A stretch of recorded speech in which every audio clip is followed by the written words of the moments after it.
for the community as well. जहाँ तक हम लोग बात करेंगे, I will be talking about stones and prostate, जो कि यूरोलॉजी में बहुत कॉमनली एनकाउंटर्ड प्रॉब्लम्स होती है। I mean 7 to 8% of the problems urology में स्टोन्स की और प्रोस्टेट की वजह से ही होती है। जब हम लोग स्टोन की बात करते हैं तो एक जनरल पब्लिक में स्टोन्स मतलब कॉमन स्टोन्स, गॉल स्टोन्स भी और किडनी स्टोन। तो इस चीज को मैं पहले थोड़ा सा डिफरेंशिएट करना चाहता हूँ कि जो गॉल ब्लैडर स्टोन्स है वो अलग है, गॉल स्टोन्स डिफरेंट है, किडनी स्टोन्स डिफरेंट है। गॉल स्टोन्स के जो रीजन है बनने के, जो ट्रीटमेंट है वो अलग है। तो किडनी स्टोन्स के ट्रीटमेंट है जो उनके बनने के कारण है, they are different from what we have in gallstones. Kidney stones जहाँ तक देखा जाता है, किडनी स्टोन्स वन से kidney stones we don't mean stones खाली किडनी के अंदर, वो किडनी के अंदर हो सकते हैं, यूरेटर के अंदर आ सकते हैं। यूरेटर वो पाइप है जिसमें यूरिन आता है kidney to the urinary bladder. Stones urinary bladder के अंदर भी आ सकते हैं, वहां भी बन सकते हैं। बनने के जो कॉमन क्वेश्चंस हमारे पास होते हैं कि किडनी स्टोन्स क्यों होते हैं, कोई एक क्लियर कट इतने सालों के बाद भी मैं एक वर्ड में या 2 वर्ड में किसी को आंसर दे पाऊँ कि स्टोन्स क्यों बनते हैं, ऐसा कुछ कहा नहीं जा सकता। क्या एज से कोई फर्क पड़ता है? यूजुअली किडनी स्टोन्स 15 से 20 साल की उम्र के पहले नहीं पाए जाते हैं। हालांकि आजकल केसेस देखते हैं हम लोग, बट वैसे केसेस में कोई ना कोई बनावटी या हार्मोनल कोई कंडीशन ऐसी होती है जिसकी वजह से बनते हैं। यूजुअली 15 से 20 साल के बाद भी बहुत कॉमन है। क्या फीमेल सेक्स या मेल सेक्स से कोई फर्क पड़ता है? पहले पाया गया था कि मेल सेक्स में जो मेल्स हैं उनमें बहुत ज़्यादा स्टोन्स होती हैं as compared to the females, but वक्त निकलते निकलते पिछले 10 से 20 साल में हम लोग ये भी नोटिस कर रहे हैं कि जो इंसिडेंस है किडनी स्टोन्स की वो ऑलमोस्ट एट पार आ गई है। जितनी मेल्स में है उतनी अब फीमेल्स में भी आ गई है, तो दोनों में वहाँ भी बराबरी है। क्लाइमेट का कोई फर्क पड़ता है? हाँ, क्लाइमेट का फर्क पड़ता है। यूजुअली पाया गया है कि ट्रॉपिकल कंट्रीज है, जो टेम्परेट कंट्रीज है, जहाँ पे टेम्परेचर हाई रहते हैं, समर्स बहुत हार्श होते हैं, डिहाइड्रेशन बॉडी में होने की संभावना ज़्यादा होती है, उन केसेस में वहाँ के लोगों की इंसिडेंस स्टोन की वो ज़्यादा है। कोई ऐसी कंडीशंस हैं जिनसे कि स्टोन ज़्यादा बढ़ते हैं? यस, डायबिटिक्स में ये पाया गया कि इंसिडेंस स्टोन की ज़्यादा है। ओबेसिटी, जहाँ पे लोग थोड़े मोटे ज़्यादा हो, मॉर्बिडली ओबीस हो, उन लोगों में स्टोन की कंडीशंस, किडनी स्टोन की कंडीशंस ज़्यादा पाई गई। व्हाट आर द सिम्टम्स, लक्षण क्या है? अगर एक व्यक्ति को किडनी स्टोन है तो उसको लक्षण क्या है? लक्षण can be variable, I mean the symptoms can be variable. They can starting from asymptomatic, कि पेशेंट को कोई तकलीफ ही नहीं, अगर छोटा मोटा स्टोन है किडनी के कोने में पड़ा हुआ तो कोई भी तकलीफ नहीं है। कई बार तो ये भी हम लोगों ने पाया है कि बहुत बड़ा स्टोन है, किडनी को ऑक्यूपाई कर रहा है, पेशेंट को कोई दर्द नहीं हुआ, आज तक कुछ मालूम नहीं पड़ा, एंड अनफॉर्चुनेटली वो तब हमारे पास आया किसी कारण से अल्ट्रासाउंड कराया जब तक उसकी किडनी भी डैमेज हो गई थी। So the symptoms can start from asymptomatic, जहाँ पे कोई तकलीफ ही नहीं है, ranging to persistent pain, बीच बीच में दर्द हो रहा है या दर्द लगातार बना हुआ है, यूरिन में ब्लड आ सकता है, या अगर नली में बहुत देर से पत्थर फंसा हुआ है, किडनी में स्वेलिंग आ सकती है, जिसकी वजह से राइट या लेफ्ट साइड में जहाँ पे किडनी पाई जाती है वहाँ पे थोड़ी स्वेलिंग आ सकती है। Usually these are the symptoms. और अगर अचानक नली में आके स्टोन फंसे उसमें वॉमिटिंग्स आ सकती है, that is an emergency sort of a thing. उस केस में फीवर आ सकता है, वॉमिटिंग्स आ सकती है, बहुत सीवियर पेन आ सकता है। हमारे भाई बहनों में कई लोगों में अगर कभी स्टोन का अटैक पड़ा हो तो they know how horrible it is. अगर स्टोन आके नली में अटके तो कितना it's a really painful condition wherein the patient is actually in trouble. Diagnosis के तरीके हमारे पास क्या है? डायग्नोसिस के तरीके आजकल तो बहुत कॉमन हो गया, आज से 20 साल पहले उतना मालूम नहीं पड़ता था हमें, बट आजकल अल्ट्रासाउंड स्कैन सेंटर्स और available almost in every nook and street, हर गली में होते हैं। तो अल्ट्रासाउंड स्कैन एक बेसिक रेडियोलॉजिकल इमेजिंग है जिससे कि हमें स्टोन का डायग्नोसिस होता है।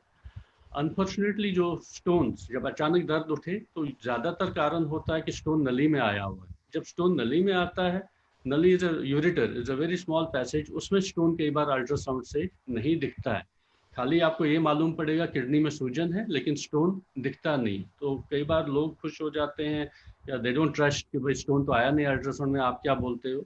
But around 70 to 80% of the cases of the stone is in the ureter, अगर पाइप में है तो आपको वो स्टोन नहीं दिखेगा अल्ट्रासाउंड में। So what's the diagnostic gold standard, सबसे इम्पॉर्टेंट मोडेलिटी क्या है डायग्नोसिस की, जिसमें कि हमें स्टोन अगर है तो है नहीं है तो नहीं है ये मालूम पड़े, that is a plain CT scan of KUB region. अगर आप एक प्लेन सीटी स्कैन केयूबी करते हैं, स्टोन चाहे किडनी में है, नली में है, चाहे यूरिनरी ब्लैडर में है, तो wherever the stone is and if it's as small as 2 mm or 3 mm you will find stone। और अगर सीटी स्कैन में स्टोन नहीं मिल रहा है तो आप मान के चलिए कि लगभग स्टोन होने के चांसेस प्रैक्टिकली और zero. So when we have diagnosed कि एक पेशेंट को स्टोन है, the next question comes what shall be the ideal management. इस केस में ऑपरेट करना चाहिए या मेडिकल मैनेजमेंट होना चाहिए, क्या होना चाहिए, वो फाइनल डायग्नोसिस हमें करना होता है, ट्रीटमेंट प्लान करना होता है। So how do we plan के ऑपरेट करना चाहिए या नहीं करना चाहिए। सबसे पहले वो स्टोन जो किडनी के अंदर है, अगर किडनी के अंदर में स्टोन है, kidney is not like a uniform thing, एक कमरे जैसा नहीं है, there are sort of tunnels, what we call layman language में टनल जैसी होती है।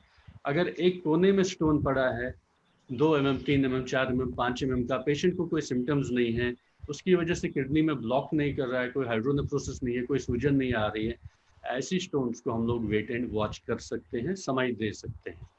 वो स्टोन्स जो थोड़ी किडनी के अंदर है लेकिन बड़ी है, 7 mm 8 mm 9 mm या 1 सेंटीमीटर से ज़्यादा बड़ी है, या वो यूरिन के फ्लो में ब्लॉक करे, they are coming in the path of the urine so that there is swelling in the kidney, the urine is not coming down freely, उस केस में हमें इंटरवीन करने या ऑपरेट करने की आवश्यकता पड़ती है, ज़रूरत पड़ती है। The stones that are in the ureter, जो नली में स्टोन्स आती हैं, जिनमें कि अचानक हम लोगों ने देखा है कि बहुत ज़्यादा पेन उठता है या तकलीफ होती है, वो वाली स्टोन्स, उनमें हमें ये डिसाइड करना होता है कि स्टोन कहाँ पे है, नली के ऊपरी भाग में है या नली के नीचे वाले भाग में है। अगर यूरेटर के अपर पार्ट में स्टोन है, then chances are more that we will need to operate in this patient क्योंकि it's blocking the flow of the urine. But if the stone is small, let's say 4 mm 5 mm and it is in the lower part of the ureter, नली के नीचे वाले भाग में है, और patient को ज़्यादा पेन नहीं है, उनके parameters kidney function test normal है, उनके इन्फेक्शन के कोई सिम्टम्स नहीं है, ऐसे केसेस में we can wait and watch and give him a conservative trial. Conservative trial मतलब थोड़ी दवाई दे करके, पानी का लिक्विड इंटेक बढ़ा करके, वी कैन सी हफ्ते 2 हफ्ते हम लोग चांस दे सकते हैं कि ऐसे पेशेंट में स्टोन अपने आप निकल जाए। Apart from that, now bladder stone, अगर ब्लैडर स्टोन्स है, यूजुअली ब्लैडर स्टोन्स किडनी से ही आती हैं, अगर वो छोटी होती है तो अपने आप ही फटाफट से निकल जाती है, बट अगर कोई भी स्टोन है जो ब्लैडर में अटका पड़ा है, जो नहीं निकला है, मतलब वो अपने आप से नहीं निकलेगा, they are usually the bigger ones that stay inside more than 1 centimetre, वैसे केसेस में हम लोग को ऑपरेट करना पड़ता है। अब वो केसेस जिनमें मेडिकल मैनेजमेंट से काम नहीं चल रहा है, जिनमें हमें ऑपरेट करना पड़ता है, हमारे पास मोडेलिटीज़ क्या है, ऑपरेट करने के तरीके आजकल क्या है, ऑपरेट करने की जो मोडेलिटीज़ हैं, काफ़ी एडवांसमेंट हुई है पिछले 5 से 10 सालों में यूरोलॉजी के अंदर में। आजकल लिटरली कोई भी जो स्टोन का ऑपरेशन होता है एंडोस्कोपिकली ही होता है, जितने ब्लैडर स्टोन्स हो, चाहे यूरेटर के अंदर स्टोन्स हो, they are all done through endoscopically. Urinary passage से हम लोग एक टेलीस्कोप डालते हैं, स्टोन को कैमरा में विजुअलाइज करते हैं, then we break the stone into smaller fragments with the help of the lasers. In case we have bigger stones in the kidney, 4 centimeters, 5 centimeters, 3 centimeters, in that case we have to make a hole into the kidney. उसमें भी आजकल पुराने ज़माने वाला और चीरा फाड़ी वाले बड़े इंसिजन वाले सर्जरीज नहीं होते हैं। We make a small hole into the kidney, put in the telescope directly into the kidney, and then break the stone into smaller fragments. So, कहने का मतलब ये है कि even in the cases wherein we need to operate, we have the best of the technologies available all over India nowadays, and the surgeries are usually straightforward, 1 से 2 दिन का hospital stay होता है और पेशेंट ऑपरेट करा के फिर से ठीक हो जाता है। So this was more or less an overview about the kidney stones and the bladder stones. उसके अलावे once we shall come on to the prostate. Prostate is one more thing जो बहुत ही commonly पाया जाता है हमारी urology में। The patients coming with the prostatic problems are around 30 to 40 patients of our OPD patients. So what is a prostate? Prostate is an organ, एक walnut, अखरोट के शेप का एक organ होता है, which is seen in the males. सभी mails में होता है, और वो जो यूरिनरी पैसेज है, यूरेथ्रा है, उसकी चारों ओर नॉर्मली लोकेटेड होता है। It's located normally around the urethra. तो इससे प्रॉब्लम क्यों होती है? After certain age, 40 years, 50 years उम्र बढ़ने के बाद, gradually almost all the males they start enlargement in the prostate। in natural एक aging process है कि prostate थोड़ा grow करने लगता है, थोड़ा size में बढ़ता है।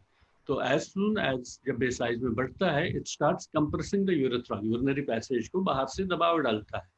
उसकी वजह से the urine is not able to come out freely, urine अपने आप से आराम से नहीं निकल पाता है बाहर, तो उसकी वजह से पेशेंट को सिम्टम्स आने लगते हैं।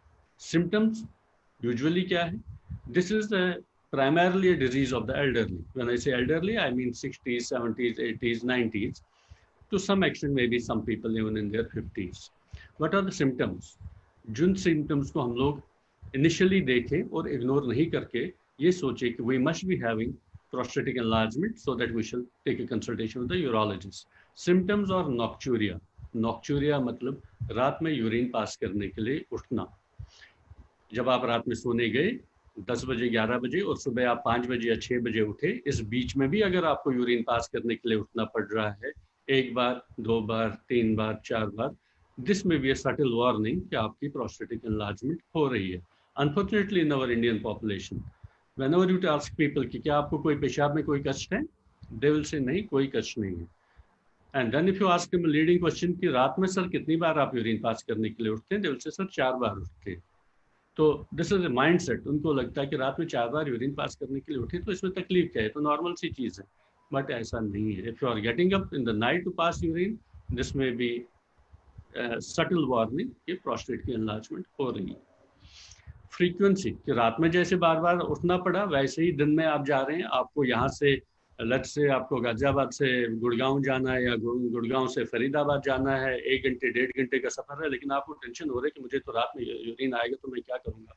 1 घंटे 1.5 घंटे की ड्राइव में भी I will have to stop somewhere and pass and evacuate myself, so what do I do? So when you have frequency, that means these are the subtle symptoms, आपको prostate है। Urine pass करने में बहुत समय लगना, you have to actually strain, जोर देना urine pass करने में, वो एक सिम्टम है। अर्जेंसी, यूरिन आया and you are not able to stop urine, urine आते के साथ you have to find the washroom, otherwise you might leak. This is an another symptom of benign prostatic enlargement. Intermittency, you are going, you are starting urination, then you are stopping. आप urine pass करते पे भी आप देख रहे हैं कि आपको यूरिन आ रहा है, रुक रहा है, आ रहा है, रुक रहा है, आ रहा है, रुक रहा है, it's coming in phases. So these are the subtle symptoms which actually mean कि आपकी प्रोस्टेटिक एनलार्जमेंट हो रही है या हो सकती है। So how do we diagnose when a patient comes with all these symptoms? He's a 50-year, 60-year, 70-year-old gentleman. He comes to my OPD with all these symptoms. How do we diagnose कि actually तकलीफ क्या हो रही है? Clinical examination obviously हमारे पास एक parameter है, clinical examination हम लोग करते हैं, प्रोस्टेट को एग्जामिन करते हैं। यहाँ पे हमें एक चीज़ का ध्यान रखना होता है कि जो प्रोस्टेटिक एनलार्जमेंट है, इसमें 2 चीज़ें हो सकती है, एक नॉर्मल एज रिलेटेड बेनाइन हो सकती है और कभी god forbid this can even be malignant. So we have to be very sure कि कहीं इसमें मैलिग्नेंसी रिलेटेड चेंजेस तो नहीं है। So how do we go about it? तो हम लोग एक ब्लड का टेस्ट है which is known as PSA, prostate specific antigen. ये रूटीन स्क्रीनिंग टेस्ट है, जैसे फीमेल्स में हम लोग एक स्क्रीनिंग के तौर पे ब्रेस्ट कार्सिनोमा के लिए मैमोग्राफी करते हैं, वैसे ही मेल्स के लिए this is a routine screening test for prostate cancers, PSA। अगर प्रोस्टेट स्पेसिफिक एंटीजन एक नॉर्मल रेंज से ज़्यादा है, तब हम लोग सस्पेक्ट करते हैं कि हो सकता है इस केस में प्रोस्टेट कैंसर होने की संभावना है, एंड बेस्ड ऑन दैट हम लोग उसी तरह से उसको फर्दर इवेलुएट करते हैं, MRI करनी है या प्रोस्टेट बायोप्सी करनी है। और अगर PSA नॉर्मल है तो देन वी अंडरस्टैंड कि मोर और लेस चांसेस है कि ये बिनाइन एज रिलेटेड एनलार्जमेंट है।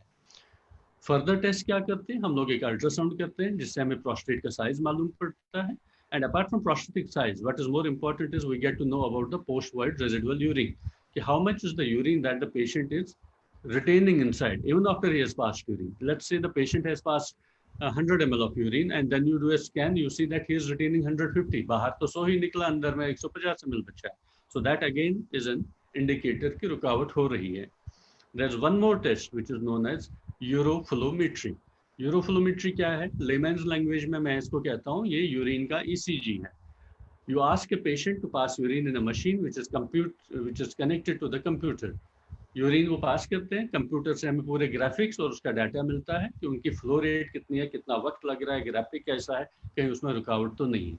सो these are more or less the investigations that we do for evaluation of prostatic enlargement. Management कैसे करते हैं? अगर बिल्कुल हल्के फुल्के सिम्टम्स है, प्रोस्टेट में रुकावट नहीं है यूरोफ्लो में या अल्ट्रासाउंड में, तो तो उस केस में अगर बिल्कुल सटल सिम्टम्स है, हम लोग वेट एंड वॉच कर सकते हैं, वॉचफुल वेटिंग कर सकते हैं कि अभी आप बस डाइटरी मॉडिफिकेशन कीजिए, रात में 8 बजे के बाद लिक्विड इंटेक थोड़ा कम कीजिए, रात में चाय मत पीजिए, रात में दूध मत लीजिए, दिन में जो पानी पीना आप पी लीजिए, सो दैट रात में उठना बंद हो जाए। तो डाइटरी मॉडिफिकेशन से बिल्कुल इनिशियल स्टेजेस के केसेस को मैनेज किया जाता है।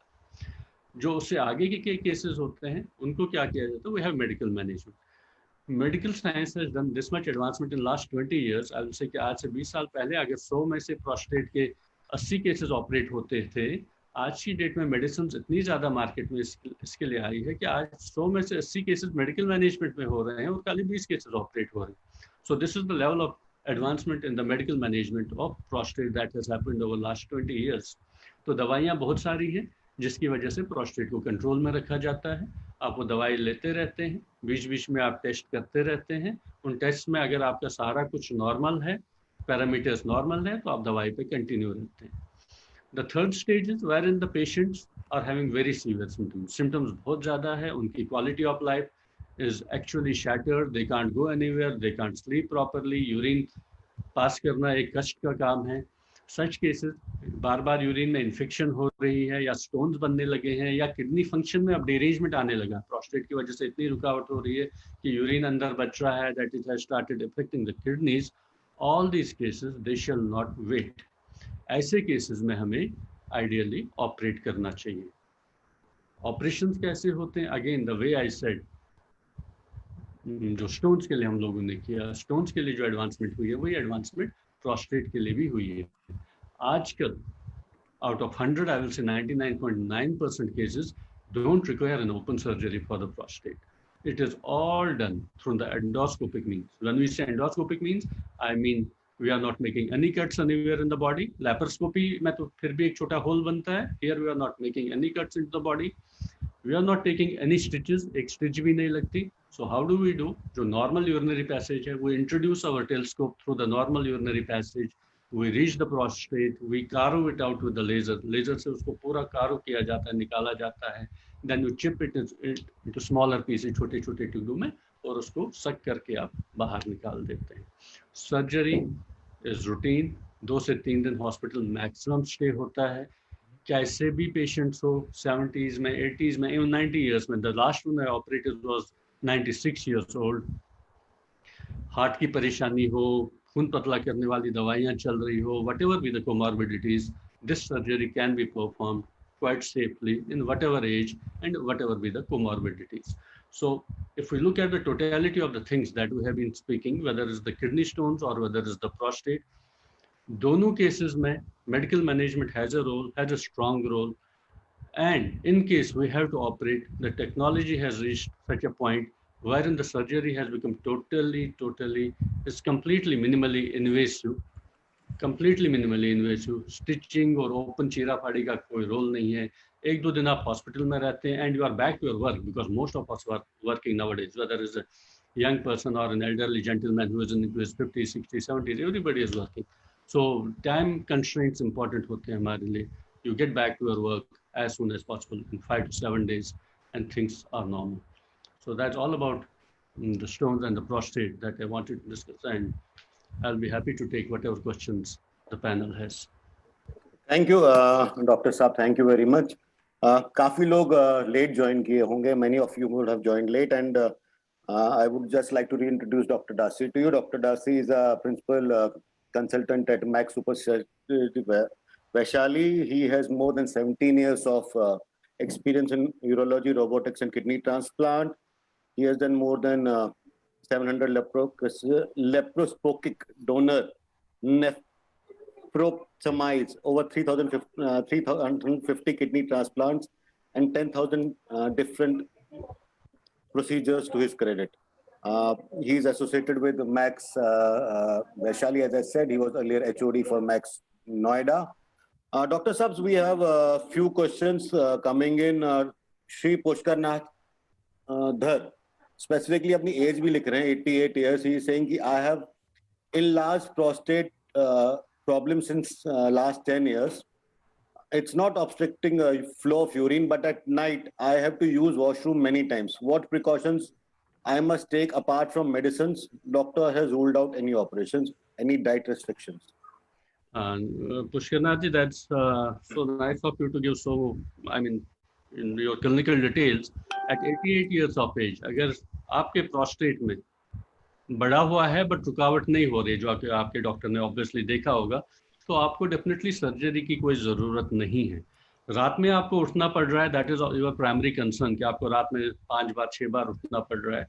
तो उसके लिए 2 चीज़ें करी जा सकती है. एक तो जो डाइटरी मैनेजमेंट है, जो डाइटरी रेस्ट्रिक्शन है, जो मैंने अभी थोड़ी देर पहले बताया भी, आप प्रेफर करें कि शाम को 7 साढ़े 7 बजे के बाद, अगर ये मान के चले कि आप 10 साढ़े 10 तक सोते हैं, तो आप 7 साढ़े 7 बजे के बाद कोई भी, अगर आप चाय या दूध वगैरह लेते हैं, लिक्विड इंटेक करते हैं, तो उसको बंद कर दीजिए. आप जो 7 साढ़े 7 बजे के बाद आप पानी पीते हैं, वो बस ज़रूरत के मुताबिक पिए, जितनी ज़रूरत है उतना ही पानी पिए. और अगर आप रात में कुछ दवाइयाँ लेते हैं, उनके साथ भी आप बस ज़रूरत माफिक पानी पिए. द आइडिया इज़ कि आप शाम के 7 साढ़े 7 बजे के बाद अपनी फ्लूइड रिस्ट्रिक्शन कर लीजिए, सो दैट रात में कम यूरिन प्रोडक्शन हो. ऑब्वियसली आपको कम जाना पड़ेगा, हाँ, but don't compromise your liquid intake during the day time. दिन के टाइम में आपको दूध पीना है, चाय पीनी है, पानी पीना है, वो आप अच्छे से अपना मेंटेन रखिए.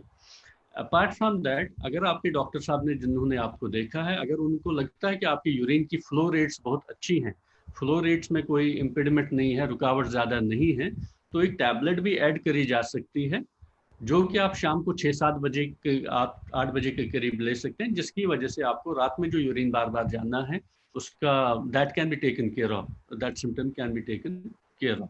Provided your flow is good, we can start on that medicine as well. Thank you महाराज. दूसरा सवाल विकास धर पूछ रहे हैं रूपनगर जम्मू से. Is surgery the only option to remove kidney stone? Again, as I said, before we discuss whether we have to remove kidney stones or not, we have to classify, we have to stratify kidney stone on different parameters. So what are the parameters? Kidney stone का size कितना है? If the size is, let's say, 4 mm, 5 mm, 6 mm, we can wait and watch. कोई ज़रूरत नहीं है फटाफट से operation कराने की. Whether the kidney stone is leading to the blockade, रुकावट कर रही है, पेशाब के रास्ते में आ रही है, अगर आ रही है तो ऑपरेट कराना जरूरी है. अगर नहीं है, किसी कोने में पड़ी हुई है, upper calyx, middle calyx, lower calyx, we can wait and watch. So the primary criteria for determining whether the stone, kidney stone, has to be operated or not will depend upon the size of the stone, the location of the stone within the kidney, and whether the kidney is symptomatic, whether the stone is symptomatic or not. उससे आपको भी कष्ट हो रहा है या नहीं हो रहा है. कष्ट नहीं है, स्टोन छोटा है, किडनी के किसी कोने में पड़ा है, तो आप वेट एंड वॉच कर सकते हैं. स्टोन बड़ा है, आपको सिम्टम्स है या रुकावट कर रहा है फ्लो में, किडनी के ऊपर इम्पैक्ट आ रहा है, तो आपको ऑपरेट कराना है. डॉक्टर साहब, आजकल कोविड का जमाना है, लोग अस्पताल आने से डर रहे हैं, सर्जरी करने से डर रहे हैं. अब कई बार स्टोन, जैसे आपने अभी बोला, यूरेटर में फंस गया और ब्लॉक कर रहा है यूरिन को. पेशेंट आज सोचता है कि यार let me live with it, when things improve I will go. But is it dangerous to allow it there? Does it impact kidney? This is given the current times, Amitji, I guess this is a very important question. लोग डर रहे हैं. Let me put my perspective in it. जब भी अप्रैल में, March 21 and first week of April, जब भी lockdown हुआ and the panic factor was so much कि लोग ही नहीं डर रहे थे हॉस्पिटल आने से, हम लोग भी ऑपरेट करने से डर रहे थे. Because at the end of the day, you used to think यार ऑपरेट अगर मजबूरी है तभी करते हैं, नहीं तो रुक जाते. As times of progress, we have realized that COVID जाने वाला नहीं है. COVID is going to stay with us. The only difference that will happen कि सेफ्टी और प्रिकॉशंस के साथ साथ हम लोग इसके साथ रहना सीख लेंगे और हम लोग इसको एक्सेप्ट करेंगे. So after 15th of April till 15th of July, almost 1st August के करीब 2-2.5 महीने के टाइम में, I have operated more than 150 cases. So that's a huge number by any means, ऐसे समय में भी. So what do we do? All these patients who need surgery, because ureter में अगर stone है, that can lead to the damage of the kidney, that can lead to infection and septicemia. They have not to be left alone. Only those conditions जिसमें कि kidney के कोने में stone पड़ा है या रुकावट नहीं है, दर्द नहीं है, आप रुक जाए. But what I will say, any other condition, whether it is the stone that is blocking your flow, whether it's all the urogenital cancers, वो या patients who are waiting for kidney transplant, I guess they have to come out of this thing. हमें इसको accept करना पड़ेगा Covid की reality को, और parallel line पे हमें अपना जो लाइफ है, we have to start running on that and we have to get going, because we don't want to have patients suffering from non-COVID morbidity. Non Covid वाली जो कॉम्प्लिकेशंस है पता चला वो ज्यादा होने लगी कोविड के बनिस्बत. So we have to be very wise while choosing doctors. ये एक और सवाल है, मोनिका पूछ रही हैं, ये सब कह रही हैं कि what causes kidney stones to form, ये इनका कारण क्या है बनने का? This is again, this actually every patient of stone whom you operate or whom you put on medical management has this answer. And my standard answer is मेरे पीछे library है, सारी किताबें लेके जाओ, उसके बाद अगर आपको मिले सवाल का जवाब तो मुझे बता देना. Honestly, you don't have one pinpoint answer to that. But बनने के कारण क्या है? The primary reason which has been, after all the evidence and the scientific literature, primary reason is decreased liquid intake. पानी का कम पीना, ये सबसे ज़्यादा और सबसे ज़्यादा कंसिस्टेंट पैरामीटर है. हमें पानी कितना पीना चाहिए? आइडियली किडनी स्टोन्स को प्रिवेंट करने के लिए वी शैल बी प्रोड्यूसिंग, हमें 2.5 लीटर यूरिन करीब 24 घंटे में पास करना चाहिए, so that the kidneys are flushed all the time. So 2.5 litre urine pass करने के लिए हमें लगभग 3.5 लीटर का पानी पीना चाहिए. So I tell all my patients that your liquid intake shall be around 3.5 liters in 24 hours, so that you are constantly producing urine at regular intervals. Apart from that, you shall cut down on your animal proteins. These are the other dietary precautions. जो non-vegetarians है, particularly, I guess, I don't know if the times have changed, but most of us Kashmiris particularly, we are very fond of non-vegetarian food, and we are take it almost कोई दिन में daily, कोई 3 दिन में 4. We have to cut down on non-vegetarian food. Animal proteins कम होने चाहिए diet में, सॉल्ट इंटेक कम होना चाहिए डाइट में, पानी की मात्रा ज़्यादा बढ़नी चाहिए, टमाटर और पालक थोड़ा कम होना चाहिए. इसलिए नहीं कि उसमें बीज है, इसलिए कि उनका ऑक्सलेट कंटेंट थोड़ा ज़्यादा होता है, जिसकी वजह से स्टोन्स फॉर्म होती है. सो डाइटरी प्रिकॉशंस में good liquid intake, low salt, low animal proteins, that shall be the rule of the thumb. अच्छा डॉक्टर साहब, there is a question from Sulekha from Pune. She is asking how do I know that I have a kidney stone. See, I mean, if you have symptoms, अगर आपके कोई symptoms है तो obviously आप एक ultrasound कराएंगे, आपको मालूम पड़ेगा. अगर आपके symptoms नहीं है, आपको कोई तकलीफ ही नहीं है, but still you are eager to know whether you have a stone or not, तो भी एक अल्ट्रासाउंड बेसलाइन करा दीजिए, आपको मालूम पड़ेगा उसमें. हाँ, but usually you have a pain if you have a stone, then you have a pain, then you have a pain. But in many cases, doctor साहब, pain नहीं होता. Like in my own case, which you very well remember, there was no pain. Yes, that's what I'm coming. That's what I'm coming to. There are so many cases जहाँ पर pen नहीं होता. Amit ji, we were lucky. We had a small stone, but I have seen cases as recently as I'll say 10 days back. 35-year-old gentleman अब pen लेके आया और हम लोगों ने अल्ट्रासाउंड वगैरह कराया, उसमें पूरी किडनी भरी पड़ी है स्टोन से, और उसका स्कैन करा के देखा kidney has become non functioning. तो आपकी स्टोन इतनी बड़ी हो गई, इतने सालों से चल रही है, आपको एक तकलीफ भी नहीं हुई, और इस लेवल पे आके पहुंचे, आपकी किडनी खराब हो गई. There are many stones, many patients wherein they will have no pain. So symptoms के बाद अल्ट्रासाउंड कराना चाहिए. एंड एज यूजुअल 40-45 ईयर्स की एज के बाद, जैसे हम लोग हर चीज़ के लिए बोलते हैं routine health checkups, routine health checkup will include an ultrasound scan of the tummy, abdomen का अल्ट्रासाउंड स्कैन होता है. अगर स्टोन है तो उसमें पकड़ा जाएगा ऑब्वियसली. अच्छा, एक रोहित जी सवाल पूछ रहे हैं हमारे गुड़गांव से. वो कह रहे हैं what is the best way to prevent kidney stone. Yes, अभी थोड़ी देर पहले मैंने जो बताया sir, I know. water intake, water intake and dietary restrictions. जिनको टमाटो स्टोन, एंड हाँ, जिनको स्टोन नहीं है उनके लिए, जिन्होंने एक बार स्टोन बना है, जिनका, Amit ji for you as well, जिनका एक बार स्टोन बना है, no matter what they do, अगर वो लोग कोई प्रिकॉशंस नहीं लेते हैं, over a period of next 5 to 10 years they have a 50 to 70% chance कि फिर उनका स्टोन बनेगा. और अगर वो ये प्रिकॉशंस लेते हैं तो भी there is around 20 to 30% chance कि उनका स्टोन बनेगा, but the percentage will come down. अच्छा, मेरे को एक चीज बताएं डॉक्टर साहब, ये जो यूरिनेशन, रात का यूरिनेशन का प्रॉब्लम जो रहता है पेशेंट्स को, कुछ लोगों की आदत होती है पानी बहुत पीते हैं. जैसे sometimes if I tell about myself, मेरा मुंह रात को सूखता बहुत है because I breathe my mouth, I don't breathe my nose. तो मुंह खुला होने की वजह से मुंह सूखता है. तो जब आप मुंह सूखता है तो आपको नींद खुलती है, तो आप पानी पी लेते हो. पानी पीते हो तो जैसे आज एसी आजकल रात को चलता रहता है, रूम टेम्परेचर कम है बिकॉज मौसम ऐसा है. दैट टाइम ऑल्सो यू, मतलब एक आध बार आप रात में उठ के आप यूरिनेशन के लिए जाते हैं.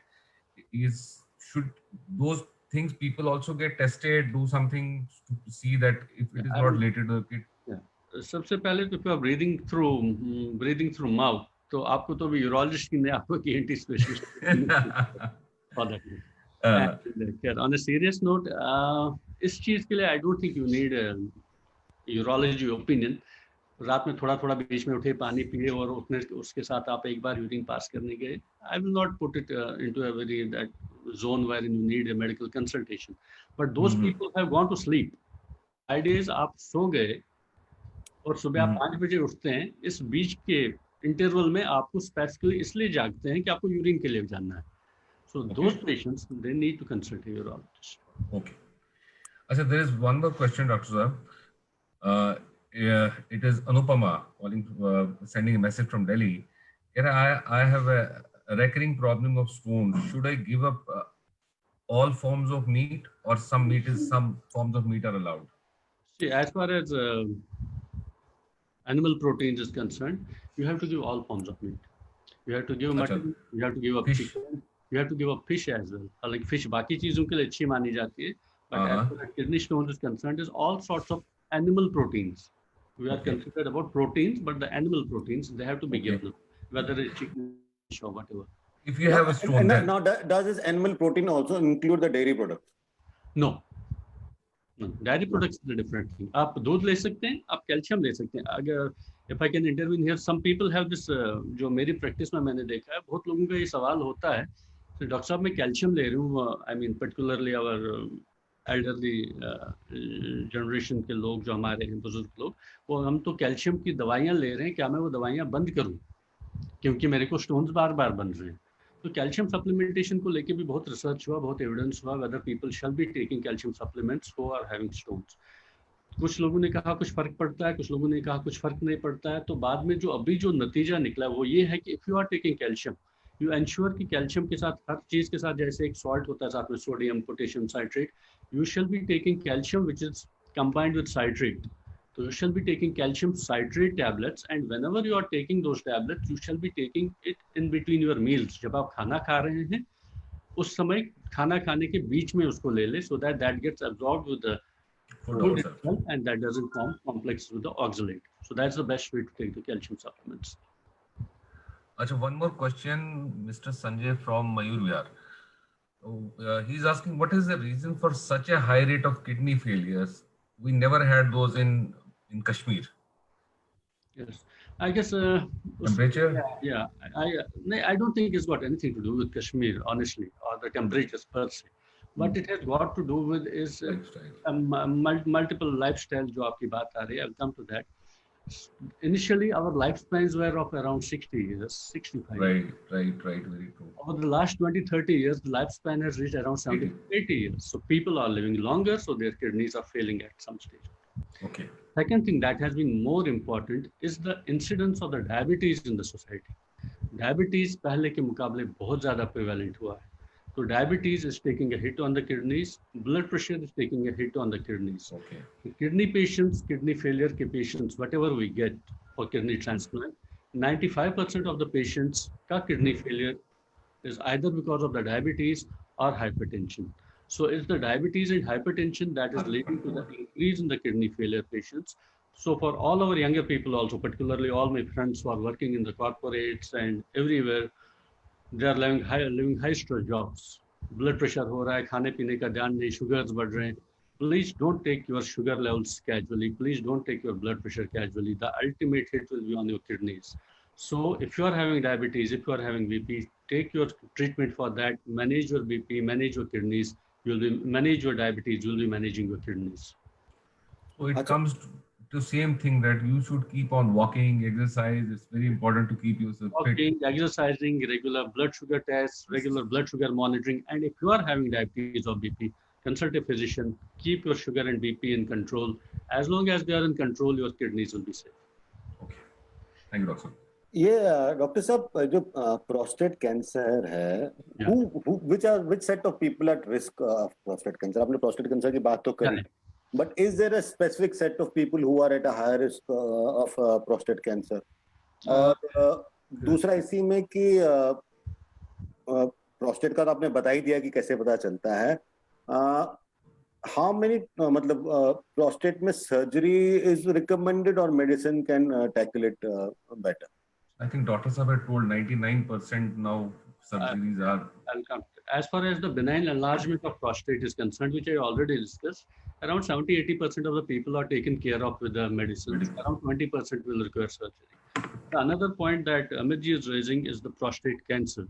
Prostate cancer, how do we know, and what are the set of people who are more liable to get prostate cancer? If we look at in the Asian context, most of the people in the Europe and US, the incidence of prostate cancer is very high. वहाँ पे तो 40 साल में भी prostate cancer मिलता है उनको. We are lucky in the Asian region, China, India, Bangladesh. हमारे यहाँ incidence is slightly lesser, but over a period of time हमारे यहाँ भी अब incidence बढ़ने लगी है. कोई particular लोग हैं जिनमें ज़्यादा होता है, ऐसा कुछ नहीं पाया गया है. But there are 2-3 caveats here. Those people, if there has been a history of family prostate cancer in your family, for let's say father or grandfather, then the chances of the prostate cancer in the younger generation is high. The Africans have a higher prostate cancer rate than the whites. This is something to do with the genetics. But in our Asian context, if there has been a history of prostate cancer in the family, there are high chances that the next generation can suffer from prostate cancer. So surgery for prostate cancer is different. अगर prostate cancer limited है, localized है prostate तक, उसको आप operate कर सकते हैं, and the patient can recover fully, what we call 100% cure. And what is the modality? Initially open होता था, फिर laparoscopic होता था, and now we are doing, these days we are doing the robotic surgery for the prostate. You are operating robotically, patient 3-4 दिन hospital में रहता है, 5वें दिन घर जाते हैं, आपको लगता भी नहीं कितनी बड़ी surgery. Achha, there is one more question from Mr. Rahul Dwarika. He's asking if flow of urine decreases, does it indicate kidney problem? Flow of urine decreasing may not actually indicate the kidney problem. If the volume of urine is getting lesser, अगर आपकी urine की जो production है 24 hours की वो कम हो रही है, in spite of the fact that you are adequately hydrating yourself, that may be a kidney problem. But if it's only the flow, you are passing sufficient amounts of urine, but आपका flow खाली कम हो रहा है, that may be because of the outflow obstruction. Outflow मतलब prostate की वजह से हो सकता है, यूरिन के रास्ते में जो यूरेथ्रा पैसेज में हो सकता है उसमें कहीं रुकावट आ रही हो किसी कारण से, उसकी वजह से हो सकता है, या कहीं पे स्टोन अटका हुआ हो उसकी वजह से हो सकता है. Okay. I think you have answered most of all of the questions. I will just recheck again और कोई सवाल तो नहीं आया है. नहीं डॉक्टर साहब, thank you very much for such a wonderful session. It was pleasure having you here. I am very sure people will follow the advice you have given. People in this troubled times will take care of their bodies more. And all I can say is stay healthy, stay fine. I think doctor साहब का ये भी शाम को इंदिरापुरम में clinic है इनका, वहाँ ये देखते हैं शाम को आजकल 5:30 to 7 PM और usually it goes from 5:30 to 10.